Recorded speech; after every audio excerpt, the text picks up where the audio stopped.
of the Division for Sustainable Development Goals at UNDESA in New York. It is my great honor and pleasure to moderate the opening segment of Webinar 1, the launch of a series of global consultations on harnessing climate and SDG synergies to recover better and stronger from the COVID-19 pandemic. Thank you all for being with us today. We are meeting at a time of unprecedented challenges. Continued anxiety and uncertainty around the world caused by the pandemic cloud prospects for the future. At the same time, the current intersecting crises underscore the important relevance of the 2030 Agenda and the Paris Agreement as our essential roadmap to sustainable development. They serve as a compass for a stronger and better response and recovery for sustainable, just, and resilient future. Building on the success of the first Synergies conference held in 2019 in Copenhagen, this year's online consultations will seek to further illuminate the ongoing work of various stakeholders around the world to navigate trade-offs, maximize SDGs and climate synergies. Our deliberations will draw upon contributions from a diverse group of committed thought leaders and practitioners, many of whom will speak today or the following webinar. The main findings of these engagements will help inform discussions at HLPF, UNFCCC COP, and other relevant processes, including the Global Sustainable Transport Conference, the UN Ocean Conference, and the Food Systems Summit.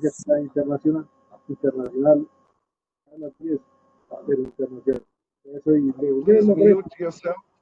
At this opening segment, we are privileged to have with us two distinguished speakers, Mr. Liu Zhenmin, Under-Secretary General for Economic and Social Affairs, and Ms. Patricia Espinosa, Executive Secretary of UNFCCC. Be invited to make opening remarks to set the tone for our discussions today and the consultations going. Now, it is my pleasure to invite Mr. Liu Zhenmin, Under-Secretary General for Economic and Social Affairs, to make opening remarks. Mr. Liu, if you are with us, please go ahead.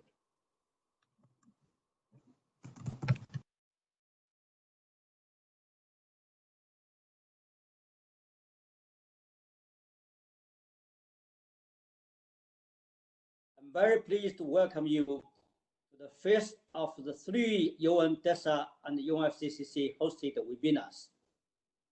We will focus on harnessing climate change and SDG synergies for recovering better and stronger from the COVID-19 pandemic. I wish to express my sincere gratitude to our co-organizer, UNFCCC Secretariat, especially Executive Secretary, Ms. Patricia Espinosa. Also extend my special thanks to all leading and participating organizations and individuals for their support and contributions during these challenging moments.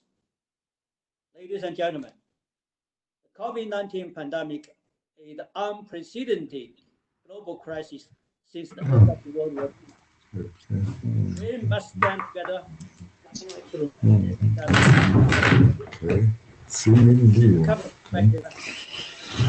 Okay.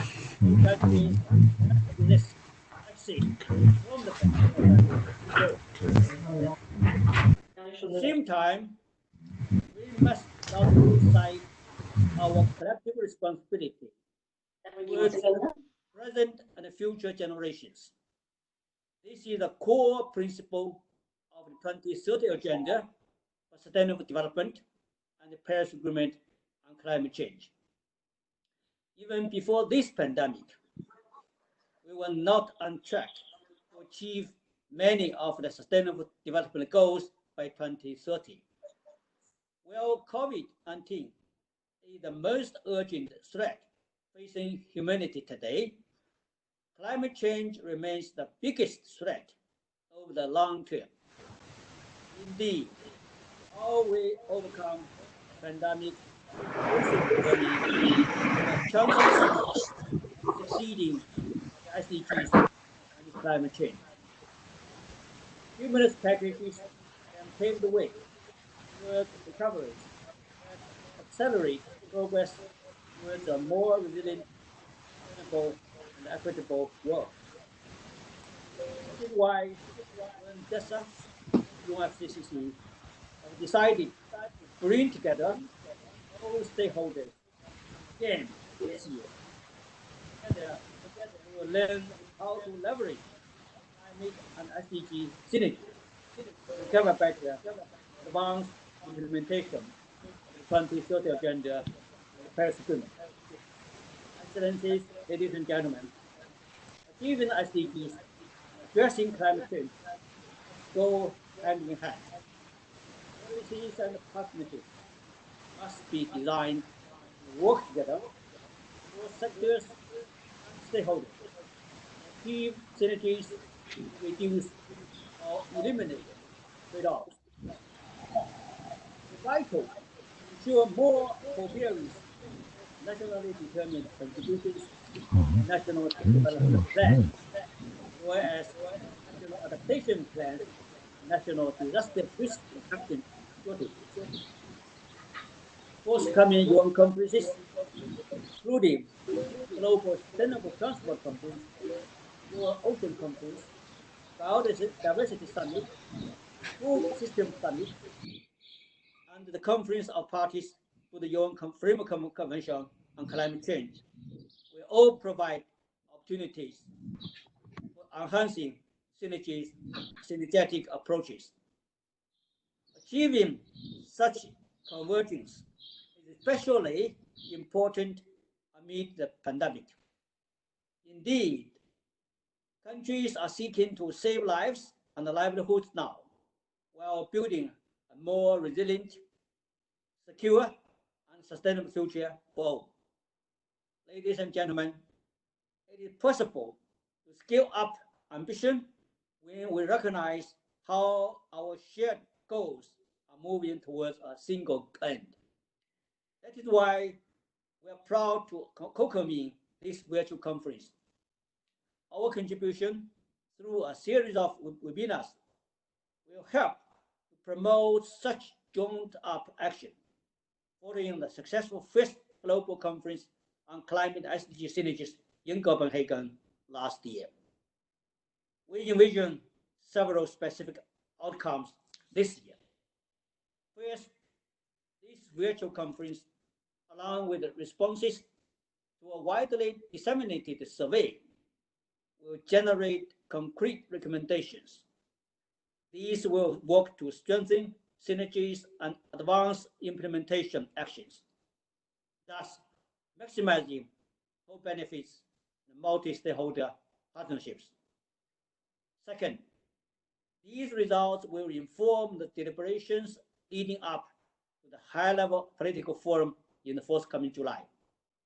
They will also inform forthcoming processes toward the UNFCCC COP and other major UN conferences in the coming year, including the important updating of nationally determined contributions. Third, we will continue to strengthen the dynamic global knowledge network and platform on the climate SDGs synergies. DESA will soon be concluding a memorandum of understanding with the UN Climate Change Secretariat to strengthen our mutual commitment to advancing climate SDGs synergies. We look forward to working with all of you to support the accelerated implementation of both the 2030 Agenda and the Paris Agreement. I thank you. I wish to thank Mr. Liu Zhenmin, Undersecretary General for Economic and Social Affairs, for his inspiring and pointed opening remarks. And now this is my great pleasure to invite Ms. Patricia Espinosa, Executive Secretary of UNFCCC, to make her opening remarks. Ms. Espinosa, you have the floor. Thank you very much. And I would like to, first of all, thank you all for making this virtual conference happen, despite the unprecedented global situation that we face. And I would like to thank Undersecretary Liu Zhenmin for his leadership and his tireless efforts towards aligning sustainable development and climate action. My esteemed colleague just noted, we meet in the midst of the COVID-19 crisis, which has brought suffering to millions of people, upending their lives and destabilizing economies around the world. Now, more than ever, we need the world's nations to pull together to find bold responses to this challenge. In the race to find solutions, we are recognizing, perhaps as never before, the importance of expertise and science, cooperation, information, and transparency in the response to global catastrophes, whatever form they take. As we react to the immediacy of the COVID pandemic, it is, of course, critical that we not lose sight of the climate crisis, which is our greatest long-term challenge, which is why your participation at these webinars is so important. We must build on the progress made since the first Strengthening Synergies conference in Copenhagen last year. Hundreds of participants from diverse communities identified key action areas for aligning the implementation of the SDGs with the Paris Agreement. We continue to make progress on those actions. Now, let me assure you that our work in addressing climate change has not been put on hold. The climate emergency has not taken time off from the coronavirus, and neither have we. The current pandemic has not stopped the planet from warming, the oceans from acidifying, or sea levels from rising, nor has it stopped extreme weather events from threatening the lives and livelihoods of people around the globe. At the same time, nations are not on track to stabilize global temperatures at 1.5 degrees, which they committed to in the Paris Agreement, and which is critical to put a halt to the impacts of climate change that we are experiencing right now. At the very least, submissions of updated and new national climate action plans, or NDCs, due by the end of 2020 must be more ambitious. This is crucial. Unless we take strong action, the climate emergency we face threatens to take every major challenge confronting humanity, including COVID, and make it worse. More people will go hungry. More will struggle to lift themselves out of poverty. More will suffer ill health from air pollution, lack of clean water, and poor sanitation. Our efforts to address climate change and COVID-19 are not mutually exclusive. The intersection of these challenges has opened a window of opportunity and hope for nations to build a world that is cleaner, greener, more resilient, more prosperous for all, including and especially the planet's most vulnerable people. In other words, we have a chance to recover better. We have a chance to get things right. And we have the framework mechanisms to just do that. The synergies between the frameworks can help countries align short-term solutions to the pandemic to their medium and long-term climate and sustainable development goals. If done right, the recovery from the COVID-19 crisis can steer us to a more inclusive, and sustainable climate path. But we cannot wait. I encourage you all to keep pushing forward with climate action initiatives and just transitions to sustainable global development.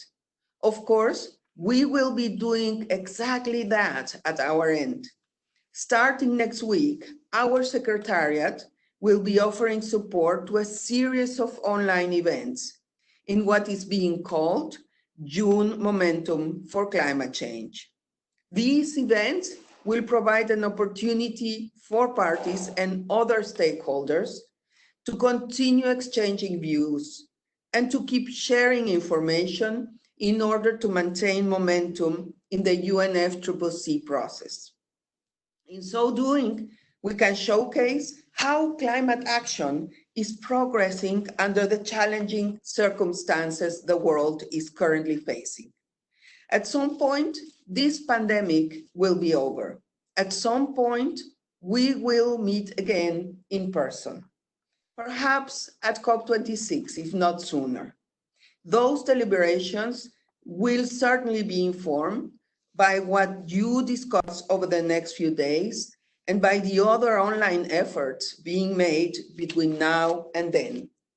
There is no doubt that we will mourn those lost to us. But I hope that we will also take solace and pride in the leadership we demonstrate and the actions we take to effectively address climate change and build a more resilient and sustainable world. Thank you very much for allowing me to speak to you today. Thank Ms. Patricia Espinosa, Executive Secretary of UNFCCC, for her very forceful and informative statement. Distinguished participants, we have come to the conclusion of the opening segment of our webinar.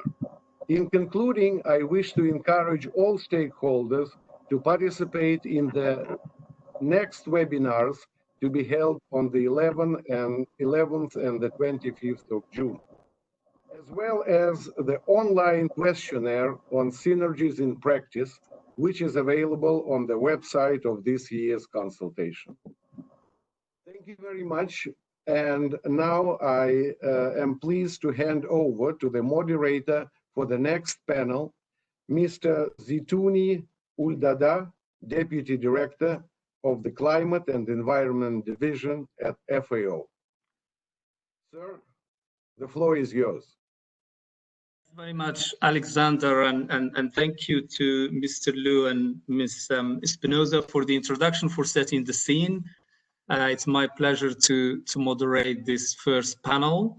Let me just explain what is the purpose of this panel and explain also how we're going to go about having the discussion and the arrangements. You heard reference to the conference that was held last year, the first conference in looking at the synergies between climate action and the SDGs. When that conference was held, obviously, we didn't have in our sight any pandemic coming up. So we're looking at the synergies in the context of planning ahead, in aligning both the climate change objectives and the SDG objectives. But now, obviously, we're facing the pandemic.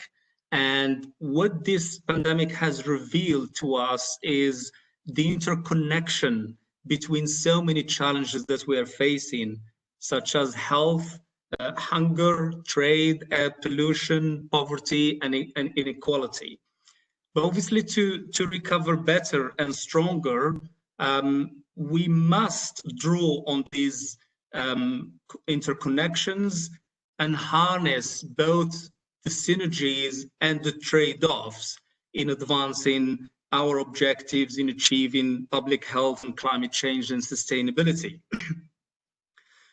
But if we want to harness these synergies, then we have to think ahead, of course. As Ms. Espinosa highlighted, we have to align the short-term with the mid-term and long-term objectives.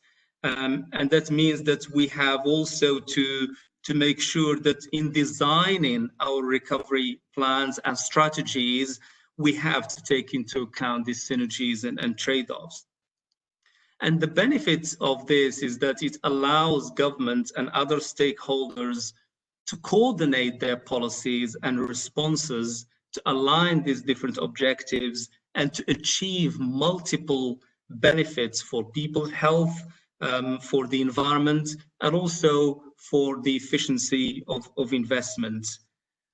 So this is what our panel is about today.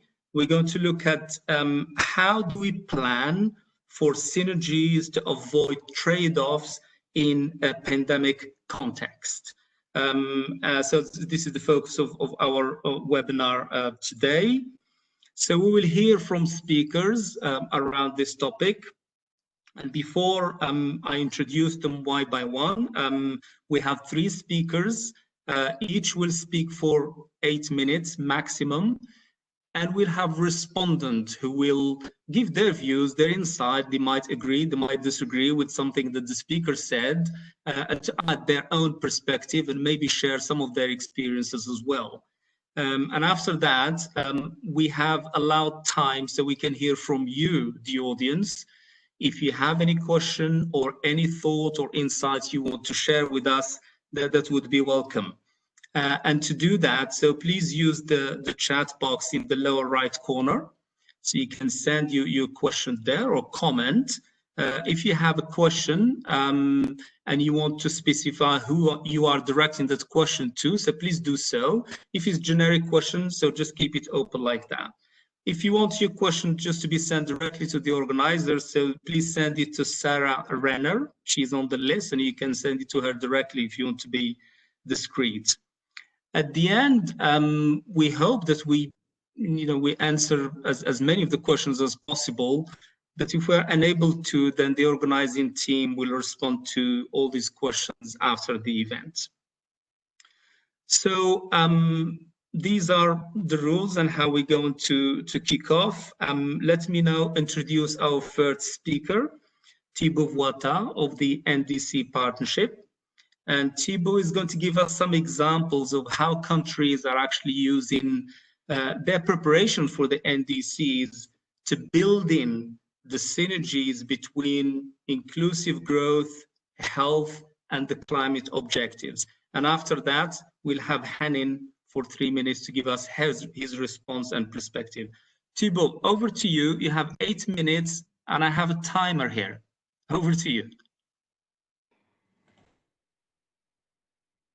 Thank you. Thank you very much, Zitouni.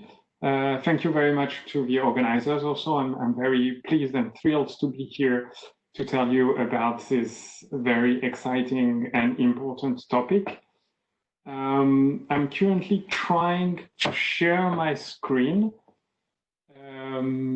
Zitouni, is it working? Yes, it is. Okay, wonderful. So I will tell you about our work at the NDC Partnership on this nexus between climate, health, and inclusive growth, which is obviously a very key topic in this context of COVID-19. So to start very briefly, in case you would not know about the NDC Partnership, we are a global coalition of countries and institutions. We were established during COP22 in Marrakesh.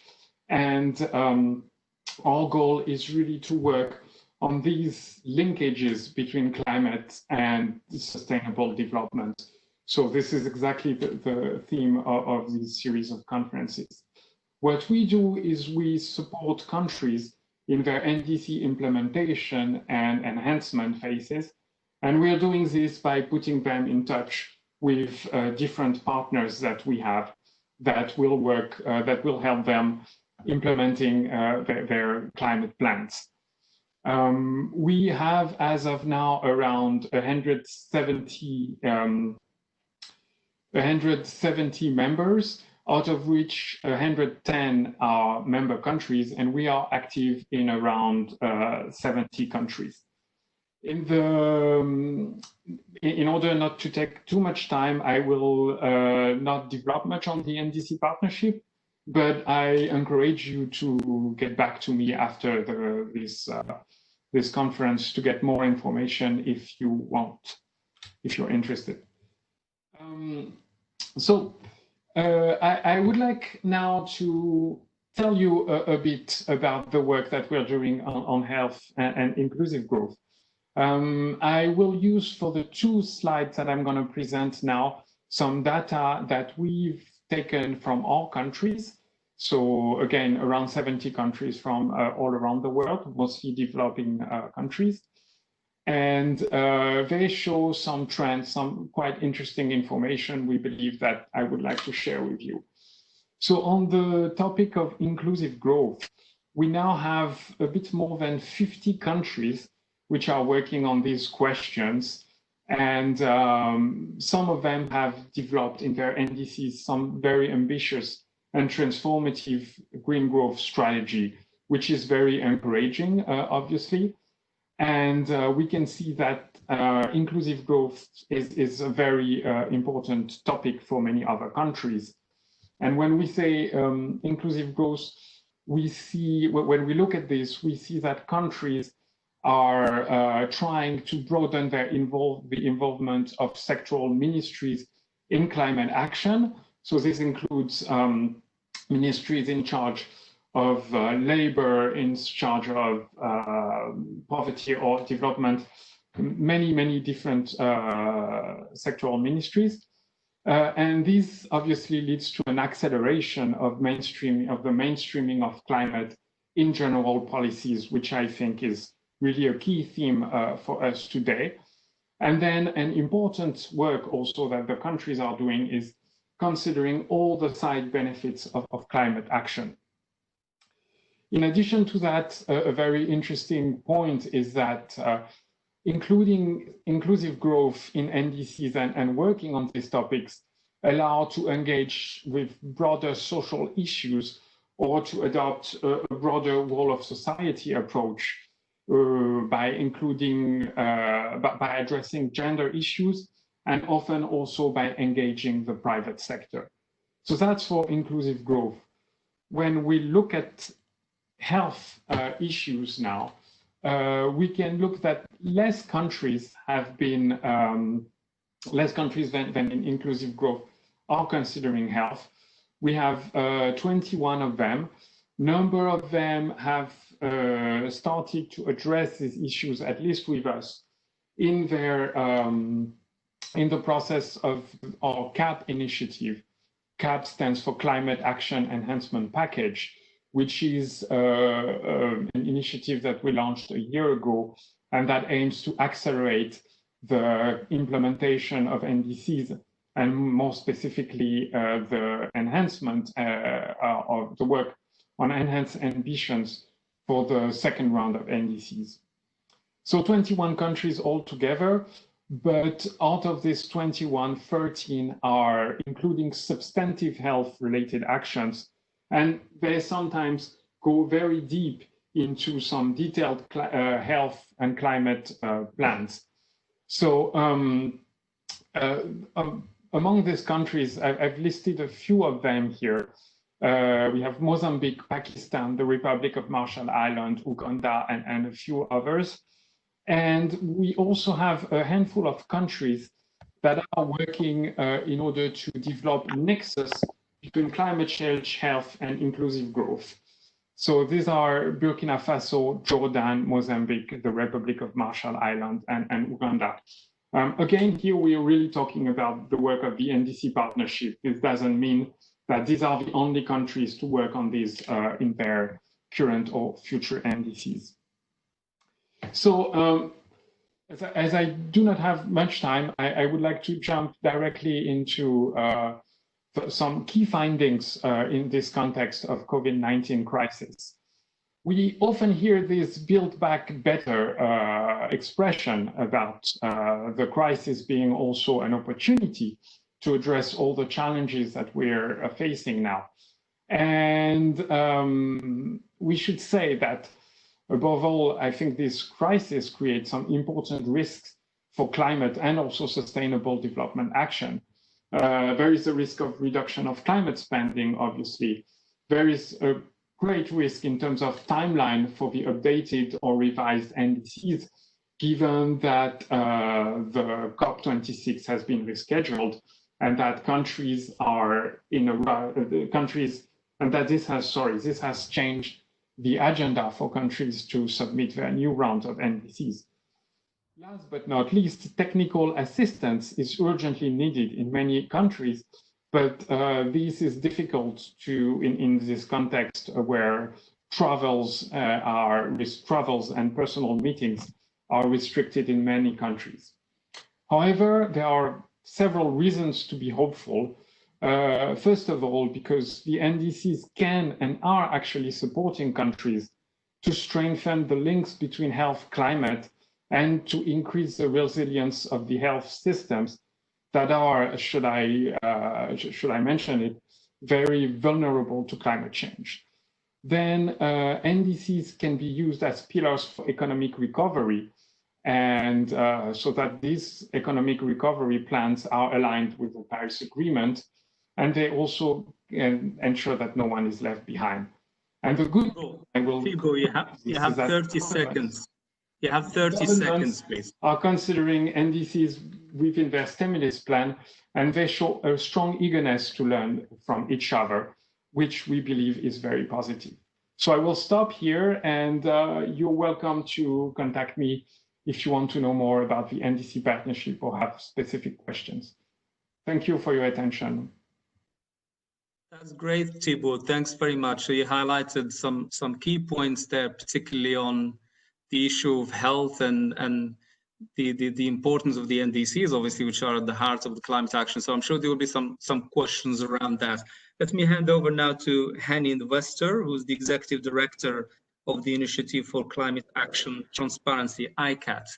Henning, over to you as a discussant. What do you think? Thank you very much, Situni. Nice to meet you, to see so many colleagues on the screen, and looking forward to what Patricia Espinosa promised us, that we will soon meet in person again.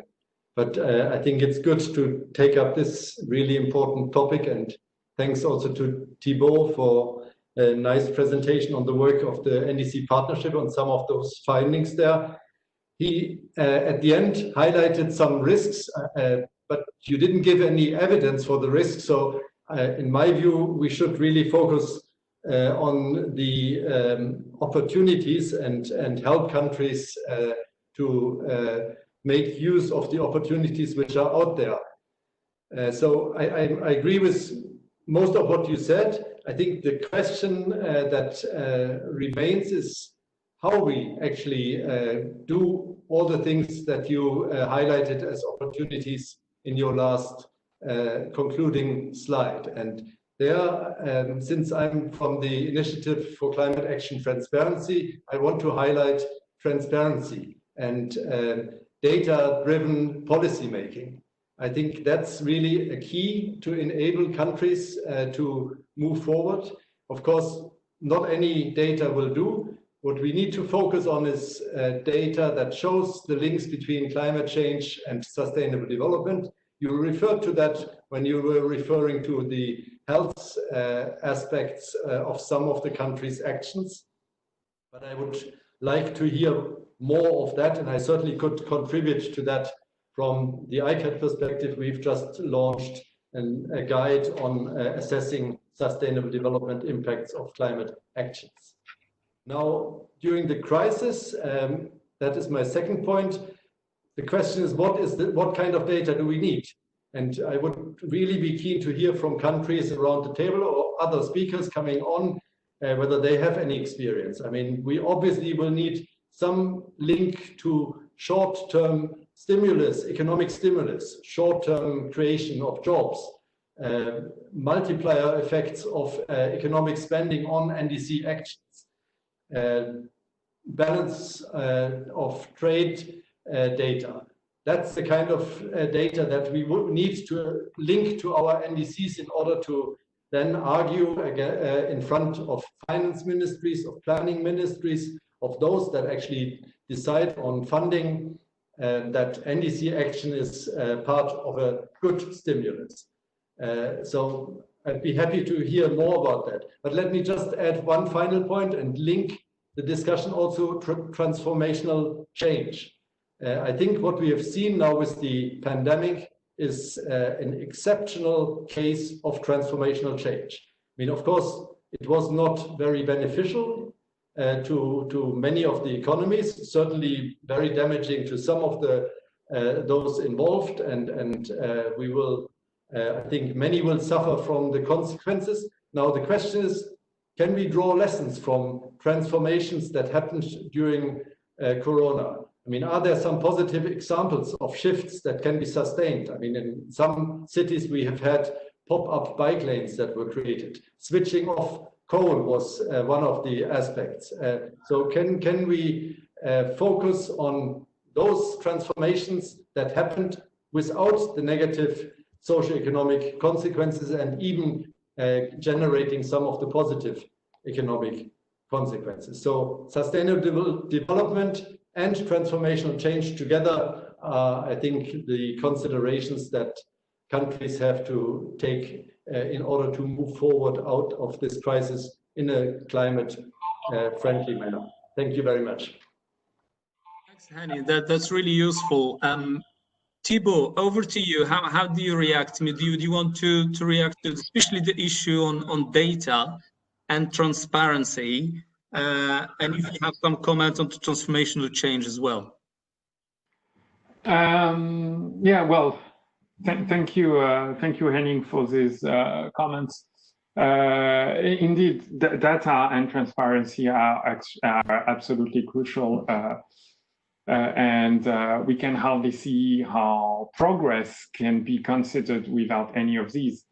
These are requests that we see from our countries, but it remains very problematic, and we are pretty much counting on the work of initiatives like ICAT to promote these better data, and obviously it's especially difficult in the poorest countries that tend to have some data collection issues.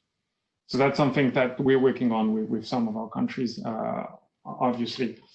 As for the transformational change, this is not something, to be honest, this is not something that we've seen as of now. There are some very interesting and promising moves from countries that are submitting their revised NDCs. Rwanda, for instance, has just submitted his, and we're hoping to see to have good news in the coming months, but so far I think it's a bit too early. I'm seeing a question that was sent to me privately on the difference between green growth and sustainable development. So if you allow me, I would like to answer, because this is pretty quick. So the way I've addressed green growth in the presentation, at least, is that it's a strategy that relates to economic growth, obviously, while sustainable development is much more broader and would address all the SDGs. Green growth would more be sustainable growth, though it would at least hopefully indirectly address most of the SDGs. Okay, thanks, Thibault. So that's really helpful. I'm trying to see if there are any more questions on this topic. So we don't have any questions at the moment. That's fine. We can move on to the second speaker. We can always come back if we have time, if there are any other questions. So the next speakers are Charlie Heaps and Jason Hazy from the Stockholm Environment Institute. And they're going to tell us about the integration aspects, particularly how you integrate climate and development planning in a practical way. And this is already happening increasingly in both countries, in the north and in the south. I understand you're doing a double act, Charlie and Jason. So Charlie, over to you. That's right. Thanks very much. Our response to the coronavirus pandemic will determine whether we will meet the next major challenges to humanity, avoiding catastrophic climate change and achieving the Sustainable Development Goals. Periods of economic rebuilding happen only very rarely, and they offer an opportunity to re-examine our values. The pandemic is another such period, and it may be our last realistic chance to realize these goals. As we enter this period, we will likely hear that climate action is a luxury we cannot afford, given the urgent need to get people back to work.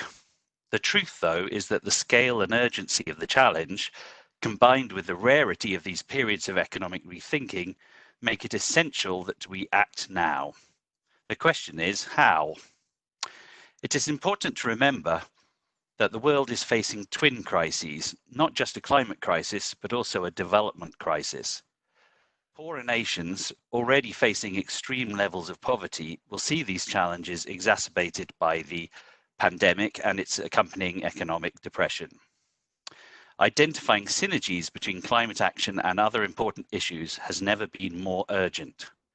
Air pollution abatement offers a prime example, since action on one issue, climate, has the potential to promote greater ambition in other areas, such as improving public health. But great caution is needed. A truly synergistic approach must go further than identifying quick win-win co-benefits. A longer-term perspective is required, one that asks, does our proposed strategy get us on the critical path needed to achieve our climate and development goals? Take, for example, measures to reduce methane emissions. Methane is the second most important greenhouse gas. It also contributes to the formation of tropospheric ozone, causing severe impacts on human health and crop yields. One key methane mitigation option involves reducing leaks from oil and gas facilities. This will require strong buy-in from the industry, which must surely come at the cost of providing reassurance to that industry about its long-term future. So while there may be significant short-term benefits in implementing such measures, they will likely create lock-in, technical and political lock-in, to a system that is fundamentally at odds with our long-term climate goals. More holistic planning and deeper synergistic thinking can help countries identify pathways that are better able to increase ambition. Many elements of the required pathways may even be economically beneficial, since they will help to avoid the severe economic disbenefits of environmental degradation. However, most such actions will be highly capital intensive. They will require ready access to advanced technologies and intensive capacity building to help countries develop plans that are both ambitious and credible. These three pieces of the picture, finance, technology transfer, and capacity building, are all necessary elements. All must be addressed to move forward. On finance, without fundamental shifts in patterns of economic development, poorer countries will not be able to afford to take the required actions. A reshaping of global economic agreements is required in ways that can help bridge the gap between what needs to be done and what developing countries can afford to do. As for the other key elements, technology transfer and capacity building, these are more immediately tractable topics and are key issues for our work at the Stockholm Environment Institute. So I'd now like to pass over to my colleague Jason Vasey, who will tell you about some of the ways that SEI is addressing these challenges. Over to you, Jason. Thank you very much, Charlie. At SEI, we've spent the last 30 years helping to build capacity for energy and climate planning in low and middle income countries. And the COVID-19 crisis has just brought new urgency to this work. Our experience really shows that the type of planning that best supports more ambitious climate goals is synergistic, but it needs to focus on the most critical synergies in the local context and take place within countries themselves. We've been working to enable synergistic planning in countries in 3 different ways. First, we've developed a suite of tools that can be used for integrated assessment of energy policy, climate change mitigation, and air pollution abatement. Just this month, we released a new version of our signature Low Emissions Analysis Platform, or LEAP, which has major new features, including the ability to examine health impacts of both indoor and outdoor air pollution. LEAP can also evaluate the role of energy storage and renewables in enabling deep decarbonization of energy systems. These detailed planning capabilities are bundled together in a tool that's been designed to be usable in contexts where data are limited.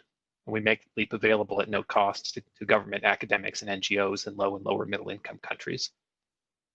We've built a community around LEAP that has now over 45,000 practitioners worldwide. For example, in Mexico, the Secretariat of Environment and Natural Resources has been working with us to use LEAP to inform its next NDC submission. Cognizant of public health and environmental synergies, the government is taking an integrated approach to planning for mitigation of conventional GHG emissions and emissions of short-lived climate pollutants. In Morocco, meanwhile, LEAP modeling has shown the economic and environmental benefits of the country's aggressive renewable energy targets. This is strengthening the case for near and midterm action. Morocco has emerged as a global leader on renewables precisely because they understand the links between decarbonization and sustainable economic growth.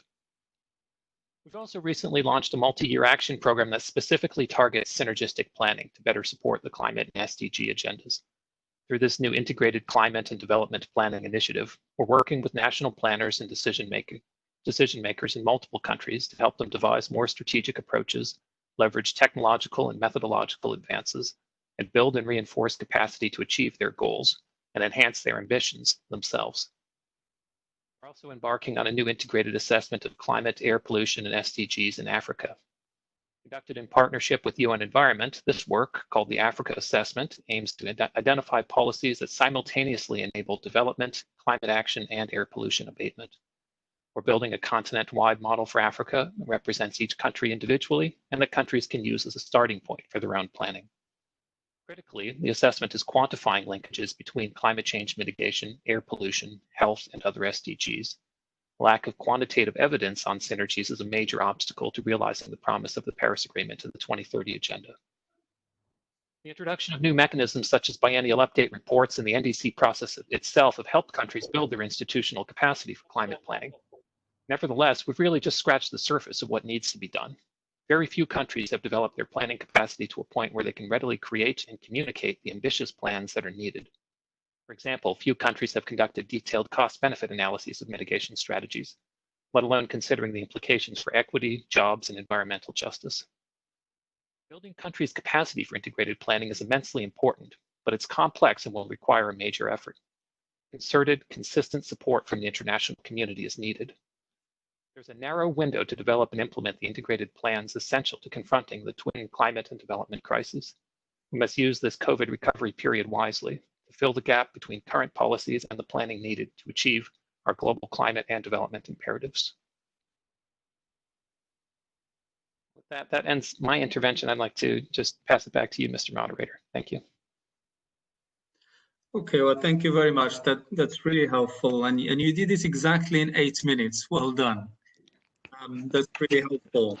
Thanks, Charlie and Jason. Let me now hand over to Yvonne Lobos Alva from Bogota, Colombia. So you have time to respond in 3 minutes what you heard, please. Thank you. Yes, absolutely. Thank you to both Jason and Charlie for the presentation and for keeping in time.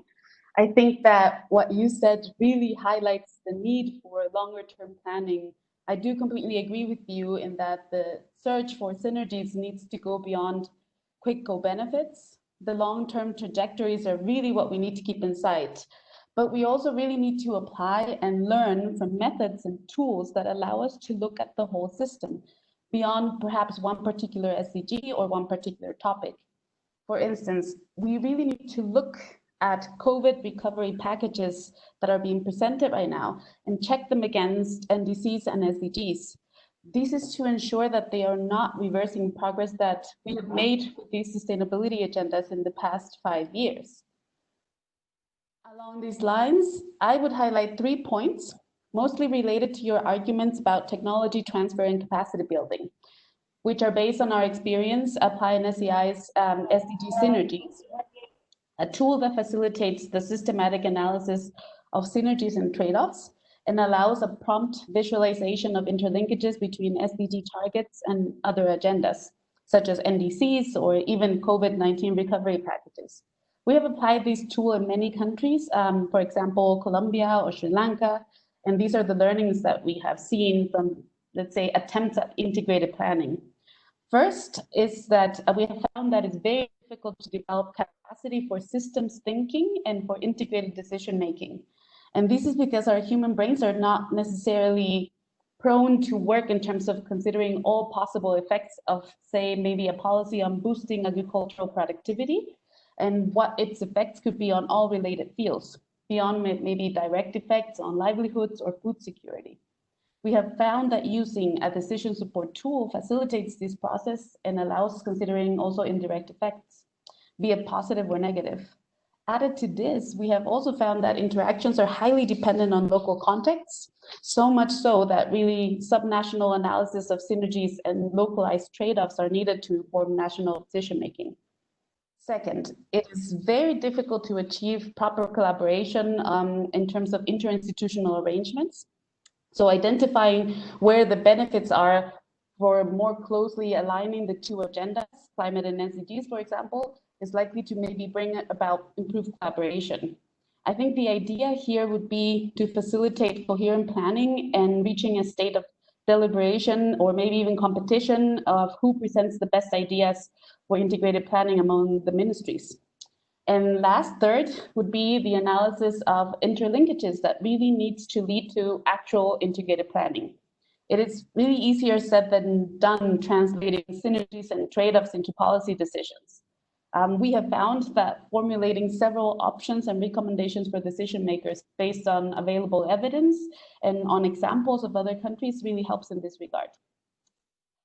1-2 weeks perhaps ahead of HLPF, we will be launching the SDG Synergies website under sdgsynergies.org with information about the approach and tool we are using to support the analysis of interlinkages between SDGs and NDCs or other agendas, as well as sharing learned lessons from those experiences. So thank you for the time to respond to my colleagues. I'm really interested in your thoughts on what I've just said and on the remarks and questions from the group. Thank you. These are very, very helpful points, and I'm sure Charlie and Jason would want to react. I would want to ask you, either Charlie or Jason, if you want to react to what Yvonne just said, because I want to read 1 or 2 questions that have been sent to us, particularly relating to the trade-off. So over to you, Jason or Charlie, very, very briefly, please. Okay, well, I can go first if you like. Yes, no, I totally agree with what Yvonne was saying about the difficulty of doing integrated planning and thinking systematically and thinking about synergies. I think there's a tendency, and also thinking about this issue of qualitative versus quantitative, I think there's a great tendency to confuse what you can count with what counts. That's a bit of an old cliche, but it's very true. But it's also true, I think, that the things that you count have an incredible weight in policy discussions. And I think we really need to advance the qualitative planning a long way, because we have this period now where we can start talking about more ambitious goals, and I think we have to be talking about more ambitious goals. We mustn't confuse achieving the Paris goals with solving the climate problem, right? The Paris goals are not yet compatible with solving the climate problem. So we really do have to ramp up action. We have to but we also have to not confuse what needs to be done with the question of who's going to pay for it. That's the most difficult issue, I think, sort of what is an equitable solution to the problem. Jason, do you want to add something? Yes, thank you. Thank you very much, Yvonne, for your intervention. That was really very helpful. What I thought of most when I read it was the real challenge that you point to around the need for thinking in a systems way about the interactions among SDGs, but the complexity of doing that. And so I think the difficulty for a lot of planners and decision makers is how to focus on the interactions that count most in their context, how to identify those, and then start to develop plans and strategies around those. And I wonder, Yvonne, if you could comment on that and just give us your take on how that looks through the work that you've done on SDG interactions and planning. Sure, absolutely. Thank you, both Jason and Charlie. Those are really important points. I mean, who pays? That's something that I don't even want to get into, especially in terms of setting priorities for integrated planning, but that's a very good point, Jason. Once you start trying to understand the interactions or the potential effects of policies or strategies against each other, then priorities start to come up, because that's necessarily what decision makers are facing in terms of a challenge right now. Where do I start? Even with COVID recovery packages, right? What is most important right now for the reality that we are living? So one thing that we try to do through the SDG interactions approach or the work is to try to get, let's say, representatives or individuals from different topics or different sectors that might not necessarily be considering the same solutions, so that they can properly understand what they are proposing would be in terms of impacts or in terms of effects into other policies. And that really helps also a little bit long-term, as Charlie was very rightly pointing out. Long-term, this is what we're aiming for, the long-term trajectories. And these only comes from really thoughtful, systematic review of each potential interaction. What would be the potential effect? Is it positive? Is it negative? How positive? How negative? These things are not black and white, but they have all of the nuances of local policymaking, of local budgeting, of who pays, as Charlie was saying. So it really takes a consent, or it takes, let's say, a conscious effort of putting in the time to really dig deep into all of these potential connections. But this is something I think relates very much to also what you're planning on doing under the climate initiative, of really trying to dig into all of these NDC, SDG potential interactions and trying to hash out what they could be in different contexts, no?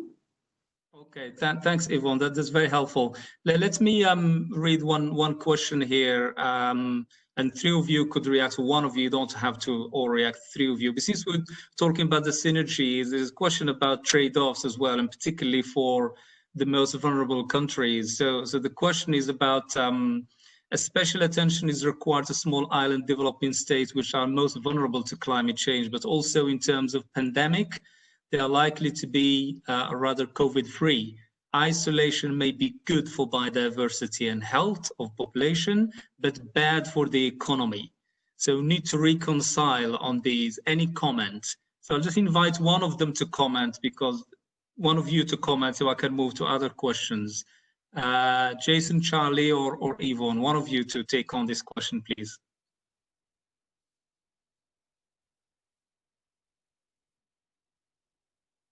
We all can. Do you want to point to one of us? I think we can all answer that one. Go ahead, Yvonne, you go. Oh, thank you, Charlie. I was just going to talk about rather the spillover question and how that becomes important, because it really doesn't make all that sense if only certain countries are overcoming these type of pandemic, or if other countries are being affected by the decisions made to safeguard the national jurisdiction. So spillover effects become really important, right? Because then it doesn't, we don't only need to look at interactions or integration of all of these issues in certain countries, but also on the impacts of other countries that might be more isolated, like islands, for example. Sorry, Charlie, you also wanted to say something? Okay, well, just one. Let's move on, because we have more questions. You'll have a chance to answer others. I want to bring in Hanin. Hanin, there is a question about transparency here. So how can climate and COVID transparency be assured if no existing framework or capacity within countries or regions?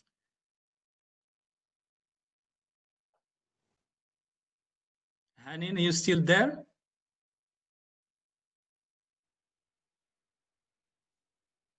No, perhaps you can hear me now?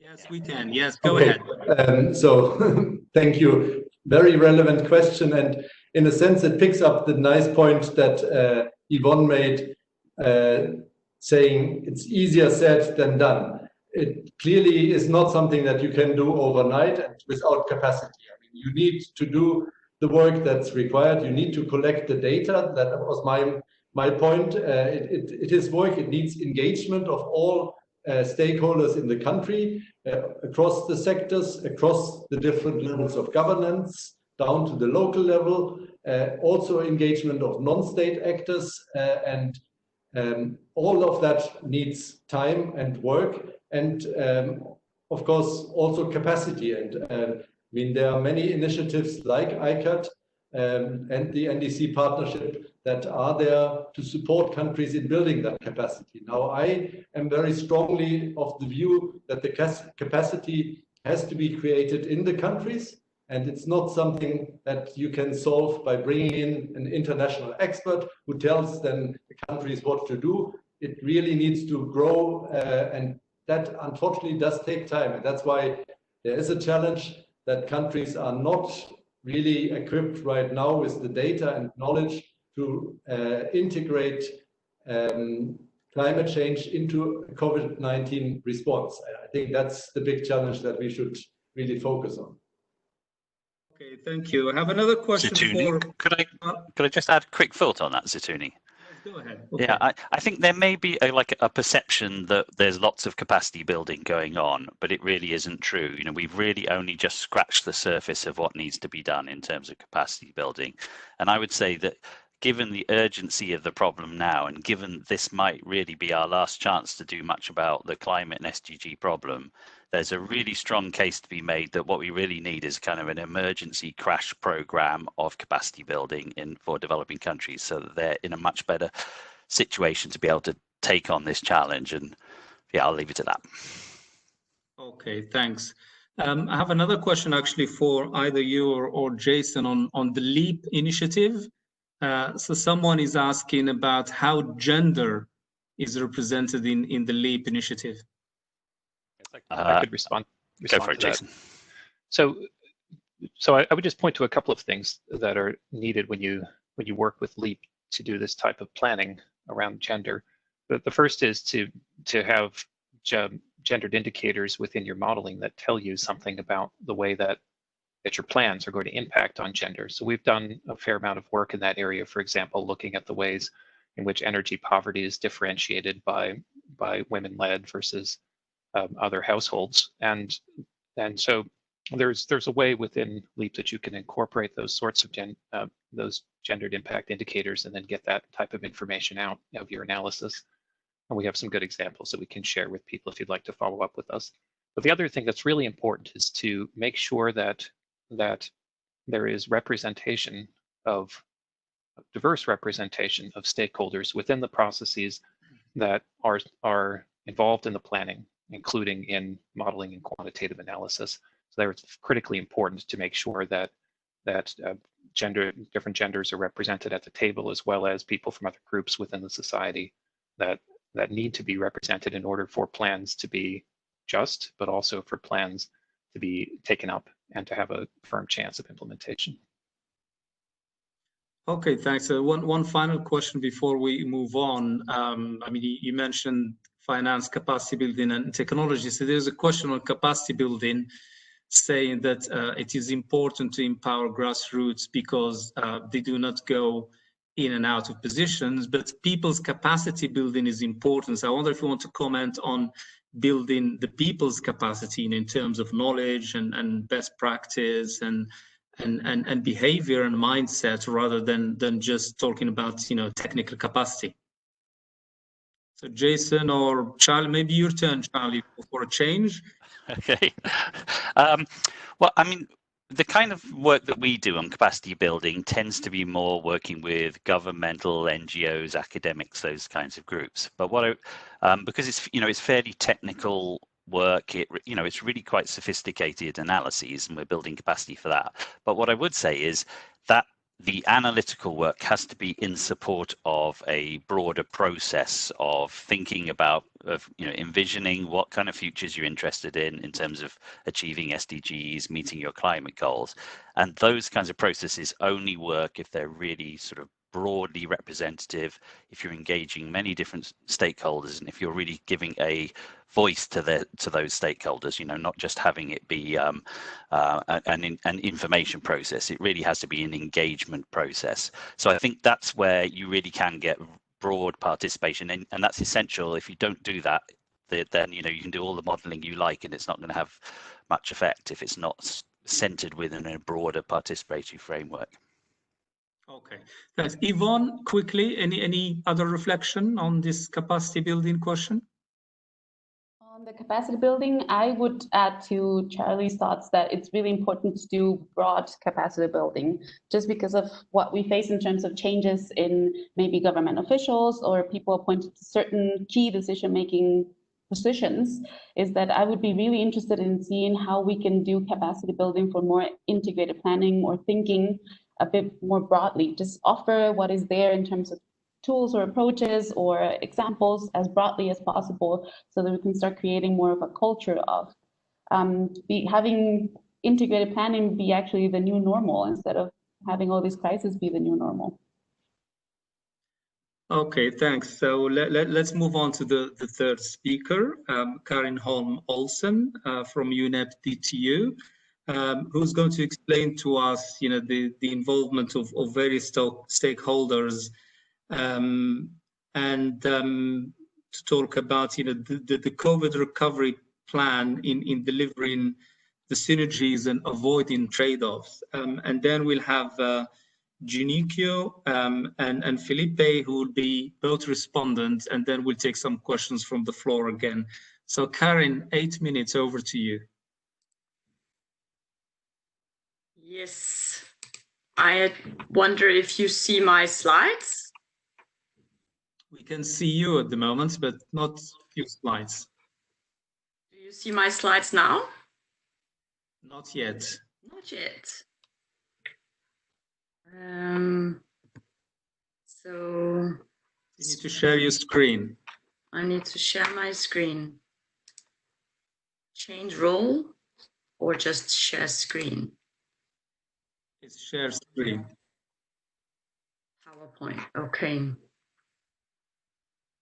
Does that help? It's on, yes, go ahead. On. Good. So I will talk about monitoring synergies for transparent and accountable COVID-19 recovery. And it is related to what Henning has talked about, because I'm also part of the ICAT project. So its inspiration is coming from there. And the key question I will try to answer is, how can synergies be monitored for transparency and accountability? The synergies and links between climate sustainable development, sustainability transition, and links with the COVID-19.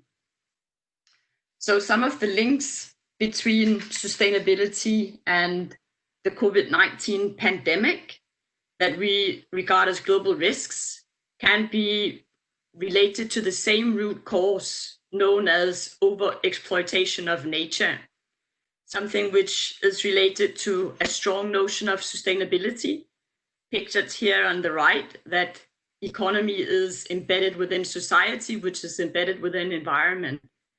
So when we see overexploitation of nature, we see extreme events arising.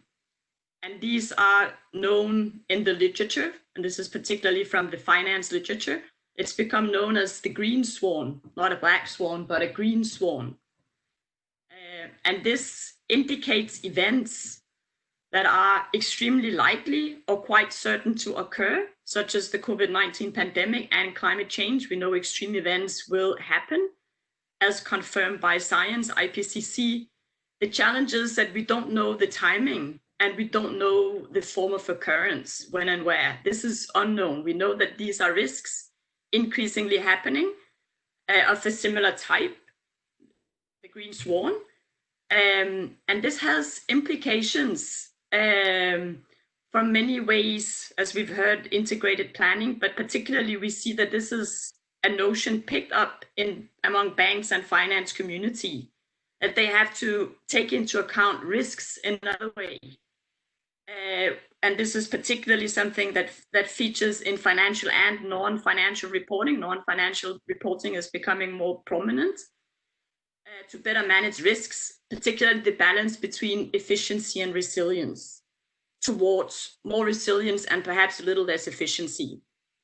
So in terms of green recovery's responses to the COVID-19 pandemic, we see here that there are multiple scenarios. Worst case, the red one, that we will rebound to increased fossil fuel scenarios. In the case worst case scenario, that the stimulus packages are obtained at the expense of already achieved climate policies, such as in NDCs. Whereas if you have green stimulus packages that increase investments for the green transition, we are more likely to have synergies and be able to achieve the Paris Agreement goals, such as a 1.5 degree pathway. A distinction between rescue and recovery plans. We've seen very quick rescue plans, but the assessment is that the vast majority, 92%, have what some would call a business as usual impact on climate. Rescuing, for instance, flight companies that are going, if you just rescue them, you will have perhaps a rebound to high fossil fuel recovery. And what we have in front of us are the recovery plans. Not many governments have decided upon these yet. We have a lot of discussion on these packages, green recovery plans, and some recommendations here on 5 policy areas recommended for green recovery, where there are co-benefits and multipliers between the recovery and sustainability transition, such as green physical infrastructure investments, solar and wind assets, building efficiency, improved insulation, investments in education and training, natural capital investments for ecosystems, resilience and regeneration, and in more developed countries, research and development, or more rural support in developing countries. You see the source here at the bottom where these recommendations are coming from.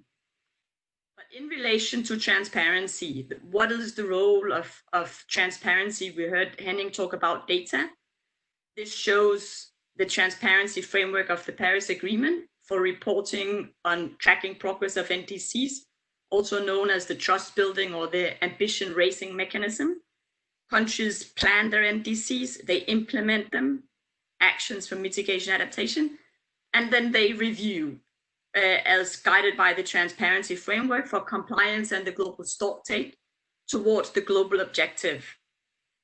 And I think the opportunity, as we also heard about the transformational change that we are a little involuntarily in right now because of the pandemic, the crisis that this brings, but also the opportunities. And let me highlight one opportunity with the role of transparency, that COP26, which is now postponed to November 2021, but it gives an opportunity to monitor NDC SDG Synergies through the transparency framework. And it could also include an assessment of COVID-19 response plans and the opportunity to be aware in terms of faming or shaming such response plans with regard to climate and sustainability impacts of the recovery plans. I will stop here. Okay, thanks very much, Karen. That's very clear, and thanks for sticking to the time as well. Let me invite Juniko Fujino from Japan to react, and then I invite Felipe after that. Juniko, over to you. Good morning or good evening from Japan. Thank you very much for this opportunity. Thank you, Chitoni, for your moderation. And thank you, Karen, for your good presentation. It is quite a hard time, COVID-19, and then you mentioned about it may be a good chance to having good synergy between NDC and SDGs. And then as you already pointed out, there is another scheme, Voluntary National Review, VNR.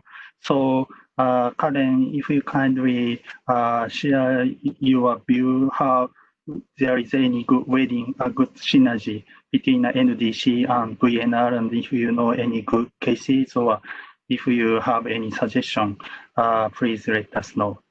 And then second question is that today I joined the UNFCCC the Mayors Academy, This Mayors Academy have around a 6 months program, and then more than 10 mayors joined. And then I found that these Asian mayors who has a good mind in sustainability, they had a very good challenge. They had a very good initiative leadership to tackle with especially their city problems. And then like NDC, it's a national level, and then we need good leadership, but sometimes there is the delay or the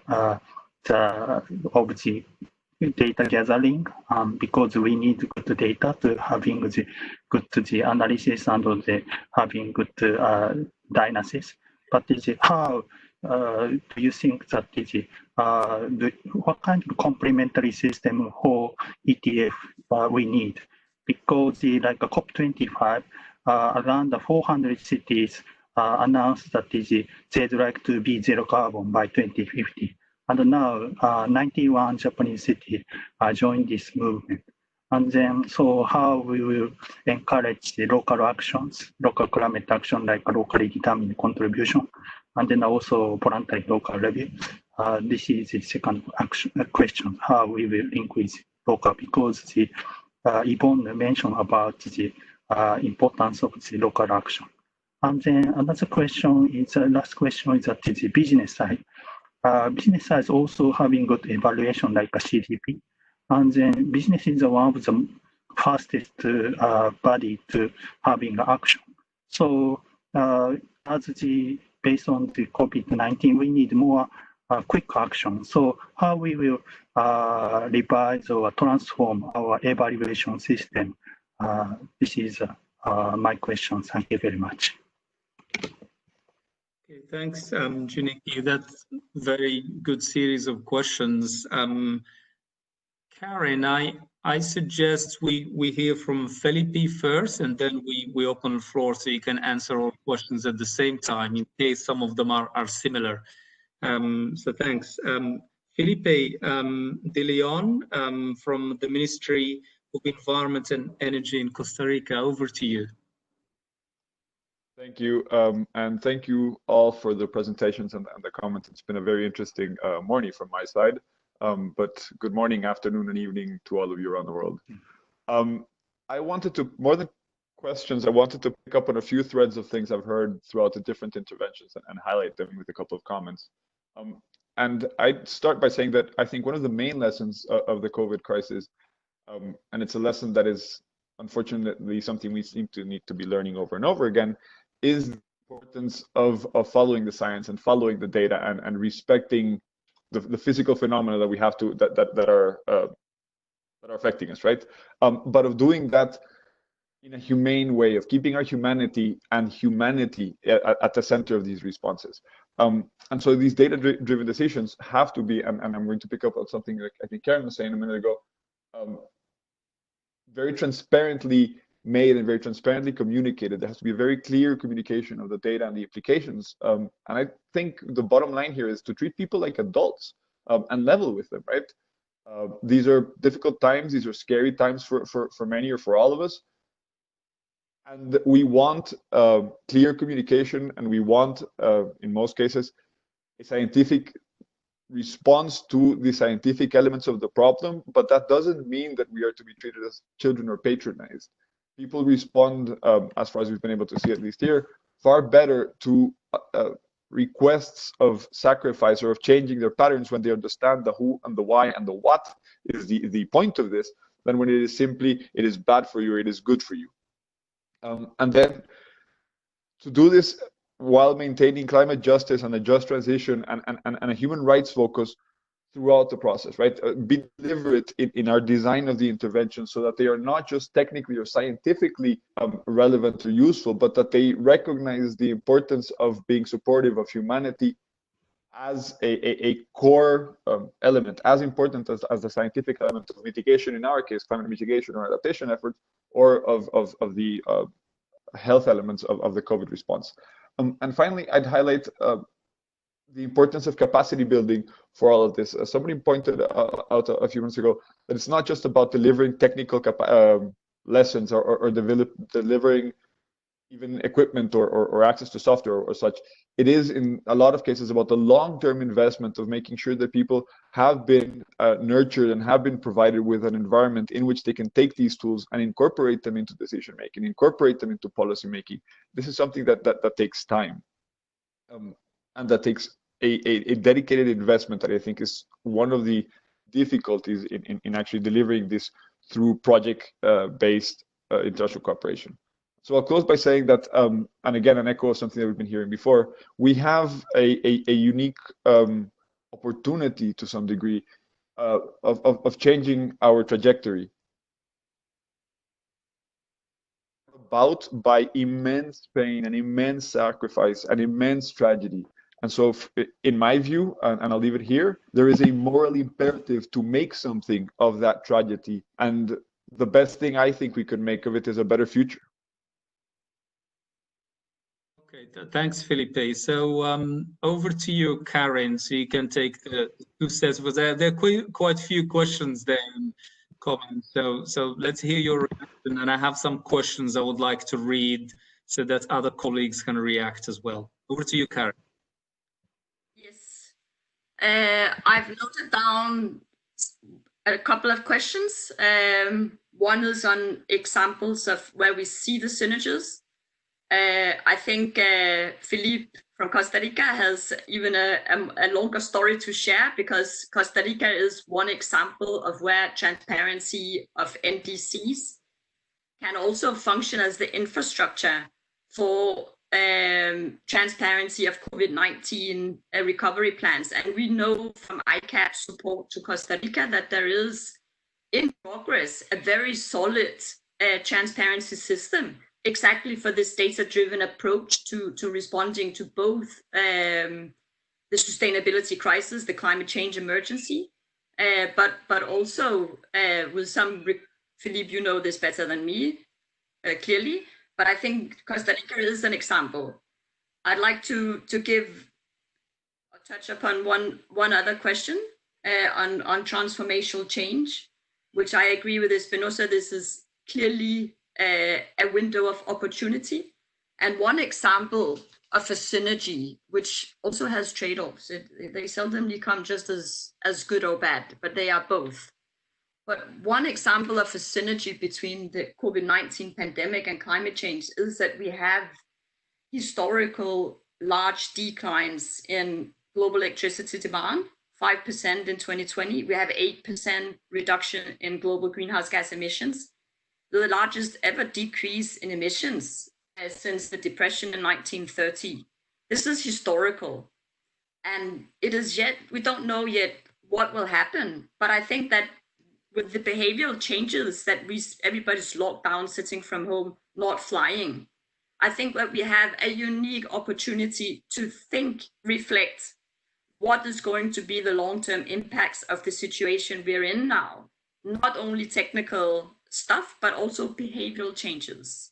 I think this is a unique opportunity, and yeah, we don't want to go from one emergency to another. So we have a lot of thinking to do now on how to recover better and stronger. Okay, thanks. So let me read some questions, and Thibault, feel free if you want to come in as well and comment and bring in particularly the NDC's context. So feel free to come in and comment as well. So there's a question here about enhancing synergies. So if we're talking about enhancing synergies, shouldn't we start talking about nature-based solutions instead of climate change, biodiversity, land degradation, and pollution separately? So nature-based solution obviously is on the rise as part of the solutions to addressing climate change, land degradation, and biodiversity, and other aspects as well of environmental protection. So anyone want to react on this, on the nature-based solutions, including the discussant, Felipe or? Happy to chat that if that's okay. Junichi? Please, Felipe first. Okay. Okay, Karen, do you have any answer for this? I think nature-based solution is part of the answer for a green recovery, but I'd like to hear Philippe's comments on that. Okay, Felipe? Thanks. So we believe firmly that nature-based solutions have a very strong role to play in this. The synergies and the co-benefits, of course, with the biodiversity crisis, which is another one of the crises that we believe is key to all of this, are obvious. There are also very obvious synergies with the just transition and social justice, right? Because there are ways of delivering particularly nature-based solutions in a way that respond to the needs of indigenous communities, for example, that have often been the subject of human rights violations in this sense, or to deliver this in a way where we create what we refer to as tomorrow, if we want. That is a way to provide nature solutions like planting mangroves that can be labor intensive with labor that has relatively low scholarity and therefore has difficulty in accessing jobs, and that sort of synergies between social justice, climate justice, and nature as the way to deliver them. So we have a strong emphasis on them in our NDC. We have a strong emphasis in them in our decarbonization plan, and we see in them one of the most valuable tools to multi-solve in a systems perspective. Can I add one thing? Yes, go ahead. Thank you very much. And then also, like renewable energy, like it's based on natural resources, and then it can develop the local resources and also local jobs. And then this is also one case. So then I just support the new concept, regional circulating and then ecological sphere. Then this is a concept that how we will use or we will understand the local resources, and also how these local resources are having good connection with the global activity. So the COVID-19 problem is that we sometimes too much connected.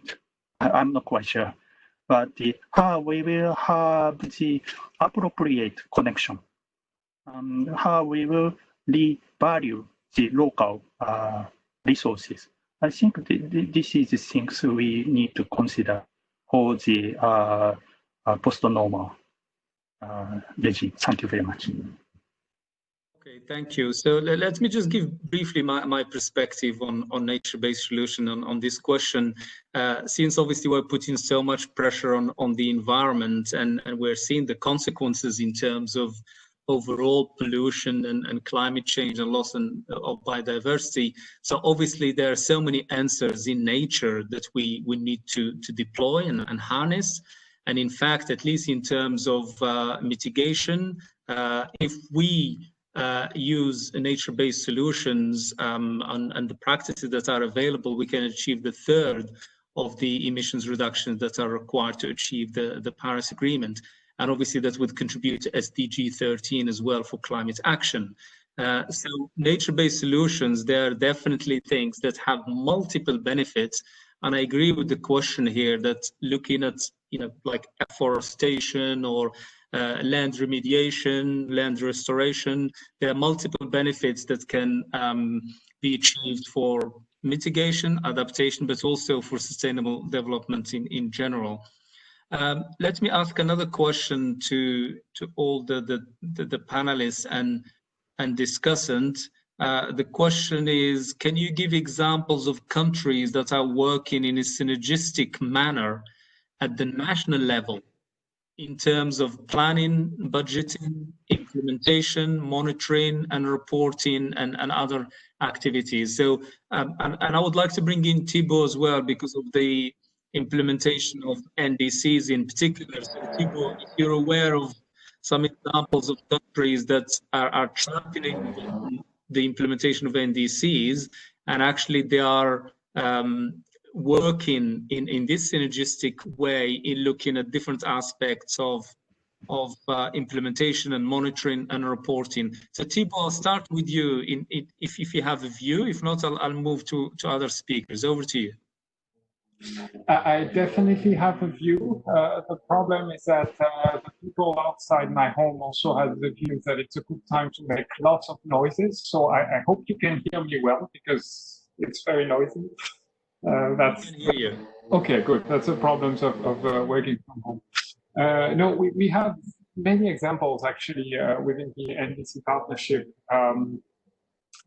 There's, I mean, I named the Dominican Republic in the chat box, which is doing lots of work to include, to mainstream its NDC within most of its SDGs. And then there are also different works of countries that are merging their NDCs and their development plans. And these are some very interesting cases of how you can really work on these synergies between different SDGs and NDCs.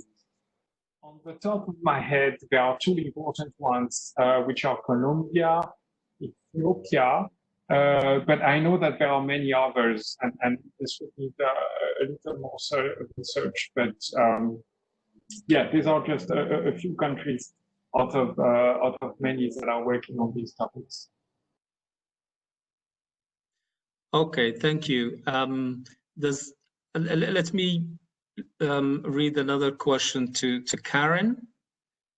Karen, this question is about the fact that policy is crucial, but it's complemented by a strong civil society demand for climate justice and climate action. So how do we encourage civil society to continue to adapt these positive habits that you highlighted that have resulted from this crisis? If I take the example of my own country, which is Denmark, I think that civil society movement is very strong and growing stronger, and is the reason behind the climate policy of our current government. Not to mention the Greta Thunberg and the children.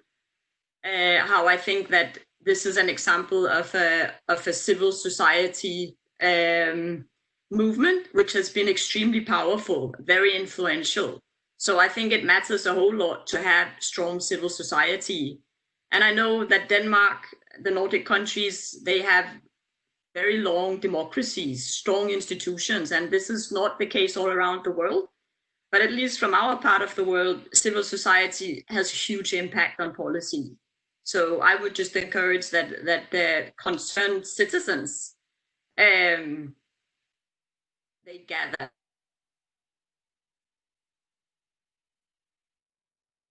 to deal with this climate emergency. Okay, thanks. Back to you, Thibault, and other colleagues could react as well. There is a specific question on the NDC partnership. In the context of preparing enhanced NDCs, is the NDC partnership supporting developing countries to plan for green recovery, specifically to develop NDCs that reflect synergies? So can you share any examples on that?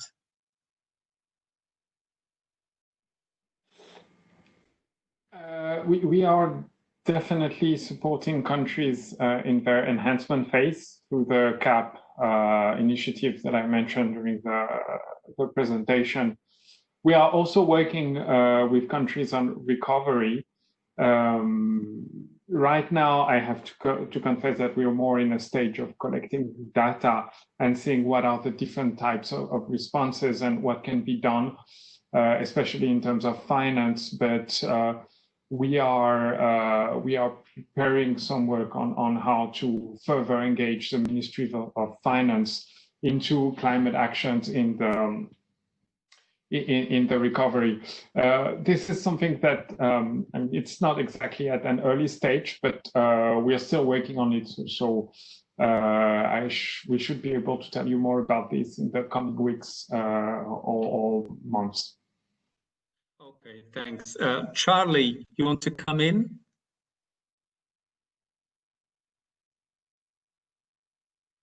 I was just going to mention something about one of the past questions on integration of NDCs and SDGs, and I was just going to mention the work that we've been doing in collaboration with the Climate Clean Air Coalition, and they're really trying to sort of look at these synergies, particularly between sort of air pollution, short-lived climate pollutants, and climate change. And a lot of countries are doing some very interesting work around that. And I think the one that I'd highlight above all others is Ghana, where they've really been trying to take this concept of integrated planning around many different topics and really trying to use it as a way of getting different ministries to collaborate with each other much more. So they've got sort of ministries of transport, environment, energy, health, agriculture, all really sort of working together and trying to use the best possible science to drive their sort of policy making process. And it's really difficult to do that. It's really difficult to get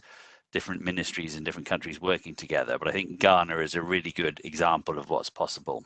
So contact me if you want to know more about that. Right, thanks. Felipe, you want to come in as well? Yes, on this issue of integrated planning and integrating the SDGs into NDCs, that's one of my responsibilities for this year, is leading our NDC update process. And our link to SDGs, and I highlight the support of UNFCCC, both Henning and Kat and other teams, in helping us develop both the methodological, clearly link SDGs to climate action within our NDC, but also for their support in trying to in developing the software tools to make this possible in the long term, to systematize this, right? And so Costa Rica has been working for a few years on developing the National Climate Change Metric System, which is an open source platform for all sorts of climate change metrics related stuff. And so our next step, and it's very explicitly already started, is about incorporating into our climate action registry, which includes our climate mitigation and adaptation actions, our official government recognized mitigation and adaptation actions, incorporate very specifically sustainable development impact trackers onto those individual activities and onto the actions within those potential activities, so that A, we can keep track of them and incorporate them into our decision making, but hopefully B, incorporate them into our longer term modeling tools that are also linked to the system, also being developed locally and also being posted online as open source software, so that sustainable development is incorporated not just in how we monitor these climate actions, but in how we plan for them, in how we project their impacts and therefore prioritize them and incorporate them into our planning. Thanks. Okay, thanks very much. I think we have enough questions from the audience. If there are any more, there is one on the role of indigenous people, which is very important. I think we didn't touch on that because obviously it's very important for both climate action and the achievement of the SDGs.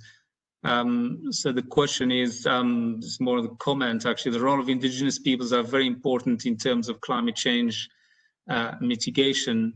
What are the plans to get them involved, to participate in the development of future plans? That we've been talking about the short-term and long-term planning, and particularly the planning for synergies. So I wonder if someone wants to comment on inclusion of indigenous people in this. I can say something about the fact that I mean, it's not directly related to indigenous people, but about the fact that engaging the whole of society, including obviously indigenous people, is absolutely key in the development of the NDCs. And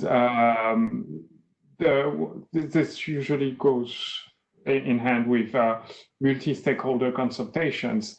And one country that has done some great work on this is Peru, through its Dialoguemos NDC process that has gone through different layers of society first, and then at the local level, trying to ensure that no one is left behind in the consultations to develop the new NDC. Okay, thanks. Thanks to all the participants who for their questions, and I know there are participants on Facebook Live as well who are sending their questions. So it's good that we were having this interactive discussion. So I would like to finish now by going back to all the speakers and discussing very briefly. I would like you just to say one message that you want to leave everyone with. So we're talking about the synergies and planning ahead.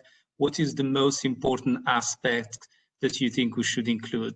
So if we're going to make some suggestions or recommendations and thought to feed into the high-level political forum and to the COP and beyond in terms of global events. So from your perspective and the discussions and the questions that you've heard, can you just share one thought that you think is the most important aspect to address in dealing with the synergies, particularly now in the context of the crisis and the pandemic that we're dealing with? So I'll start from the beginning and go into the list of speakers and consultants very briefly, and then we'll wrap up and close. So let me start with you, Thibault. That's a difficult question. I was hoping you would start from the last one so I could have some time to think it through. I can if you want. No, I have one thing that comes directly into my mind, which is the importance of climate co-benefits that should be considered, at least in the long term, so that we all understand that addressing climate change is also about addressing SDGs, and it's also about sustainable growth in the future. And hopefully this would allow to prefer long-term sustainable strategies rather than short-term unsustainable growth tactics. That would be my word. Okay, thanks. I think Hannin has left the meeting. I don't think he's still here. Charlie? Thank you. I guess I would like to sort of say that it's really important that we mustn't confuse achieving the Paris goals with actually solving the climate crisis. You know, we have to be really clear with ourselves that we're not on course to solving the climate problem, and in fact we're going in the wrong direction at the moment. So I think there needs to be a way for helping countries build their capacity so that they can think about it in much more fundamental ways. And maybe there's something that needs to be done around the idea of the conditional versus unconditional pledges in the NDCs.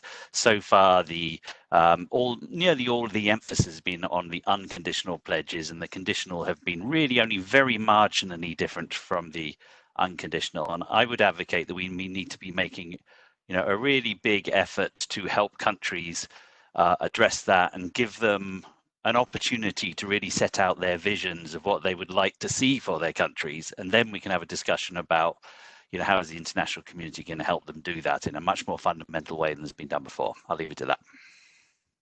Okay, thank you. Jason, and specifically on the synergies, I'd like to hear something on the synergies in particular. Thank you. It's been a real pleasure to present and to be part of this panel today. I would build on what Charlie said by pointing out that I think an important reason why we're not seeing the level of ambition that we need to realize our stated goals on climate and on the SDGs is because countries have not been empowered and have not had the capacity necessarily to undertake those analyses themselves and to do it in a way that's inclusive and transparent and reproducible, and that they can continue to maintain and to update over time. So I just want to reemphasize the importance of really doubling down on capacity building and on inclusivity in the analytical processes that support planning and lead to national plans here. I think that is an important, really critical element in raising the level of ambition and helping us to get on a pathway to attain these goals that we all agree are essential, and that we all agree we need to act now if we're going to have a chance of realizing them. Okay, thanks. Yvonne? Yes, thank you. I think the only thing I would add would be that we really need to look at all COVID-19 recovery and stimulus packages and check them against NDCs and SDGs. It's super important that we make sure that we're not reversing progress that we have made with sustainability agendas in the past 5 years. And these would be critical in these very limited time window that we have once these programs start to be implemented and rolled out, and they will have an impact in how we develop our societies over the next 20, 30, 50 years. Thank you. Okay, thank you. Karen? Yes, I would like to underline the importance of accountability and transparency for monitoring and reporting on synergies in not only policy and action, but also investments.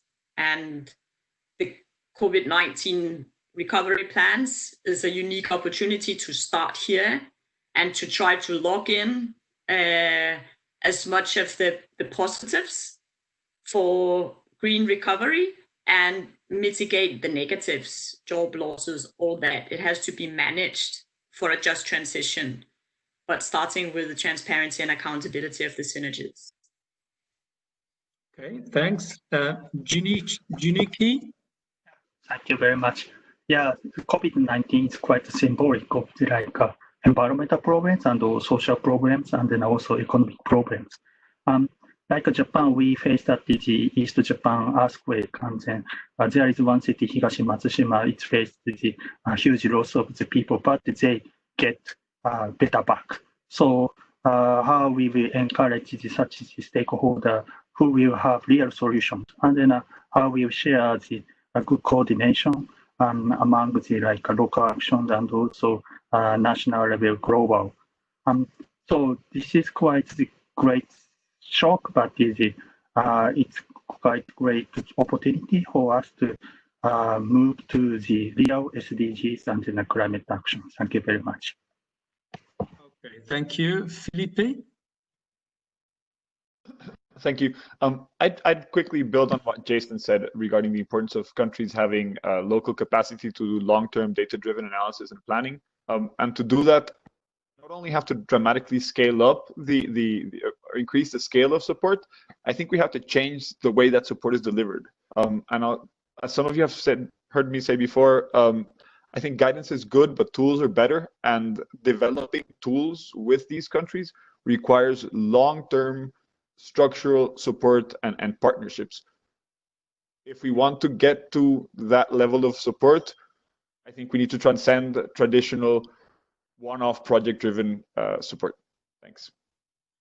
Okay, thank you. Well, my takeaway from this discussion really is that we heard so many challenges in terms of planning ahead in time of crisis, and we heard about methodologies and countries examples, and I think this highlighted the fact that synergies are actually real. They are not just theoretical, and they're particularly made much more important in the current crisis. And we have to take the lessons that we're learning in dealing and responding to this crisis in responding to the climate change and the sustainable development challenges. And I think one of the points that I took away is also in terms of integration of climate change, health, and development planning. And this is a good reflection of how we deal with the synergy in practice. And there was also the point linked to this in terms of coherent planning between the different stakeholders and particularly different ministries, and looking at the analysis of the interlinkages between the different policies and measures and different strategies put in place, so that the synergies and trade-offs are well looked at, they're well studied and well reflected and analyzed as well. So I think these are some of the points that I'm taking away.